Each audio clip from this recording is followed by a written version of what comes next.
नमस्कार, मी कीर्ती गायकवाड। स्वागत आहे आपलं आय न्यूज 28 मध्ये। चला तर मग जाणून घेऊयात महाराष्ट्रातल्या ताज्या घडामोडी। संतपीठात शिक्षण घेणारे विद्यार्थी भागवत धर्म जगभरात पोहोचवतील, मुख्यमंत्री देवेंद्र फडणवीस। मुख्यमंत्री देवेंद्र फडणवीस यांच्या हस्ते संत तुकाराम महाराज संतपीठ येथे कलादालन व सभागृहाचे लोकार्पण। आपली संस्कृती, संतांचे विचार, परंपरा जगापर्यंत पोहोचविण्यासाठी आधी ते पुढील पिढीपर्यंत पोहोचविणे आवश्यक आहे।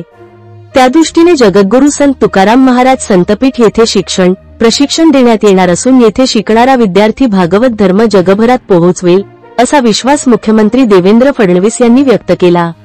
श्री क्षेत्र टाळगाव, चिखली येथे वारकरी संप्रदायासोबत अत्याधुनिक शिक्षण देणारी शैक्षणिक संस्था विकसित केलेल्या जगद्गुरू संत तुकाराम महाराज संतपीठाच्या कलादालन व सभागृहाच्या लोकार्पण प्रसंगी ते बोलत होते। यावेळी खासदार श्रीरंग बारणे, आमदार महेश लांडगे, अमित गोडखे, पिंपरी चिंचवड महानगरपालिका आयुक्त शेखर सिंह, संतपीठाचे संचालक डॉक्टर सदानंद मोरे, चिंतन समिती, संतपीठ समितीचे पदाधिकारी तसेच पालक प्रतिनिधी व विद्यार्थी उपस्थित होते। मुख्यमंत्री श्री फडणवीस म्हणाले, महाराष्ट्राला मोठी संत परंपरा लाभलेली आहे। पुणे सिटी रिपोर्टर विठ्ठलराव बेडगेची रिपोर्ट।